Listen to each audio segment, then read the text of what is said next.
I dag der får I lige en brugsvejledning om, hvordan I bruger jeres skjulte beslag til jeres husnummer. Men inden jeg går i gang, så vil jeg lige sige stort tillykke med jeres nye husnummer. Det er UV-bestandigt, så det kommer altså til at stå lige så knivskarpt om 30 år, uanset om I så ligger ned til vestkysten. Men nu får I lige en brugsvejledning på jeres beslag, og den ser altså sådan ud. Det er en lille firkant, og den ene side af firkanten, der er der et større hul, end der er på den anden side. Det store hul, det skal pege ud af. Så det vil sige, at når I sætter skruen ind igennem her, så vil skruen skjule sig inde i beslaget. Bagefter, så tager I det tape, der følger med, og klipper til i den passende størrelse. Og så taper I faktisk bare den på bagefter. Og der er ingen grund til at være bange for, at det her tape det ikke holder, fordi det kan tåle vand og vejr, alt bestand, så det er altså, det skal nok holde. Så skruer I den op på væggen, og så bagefter så klister I bare jeres husnummer op.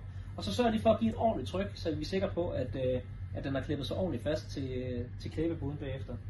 Så det er altså super simpelt. Det er altså bare at gå i gang. God fornøjelse.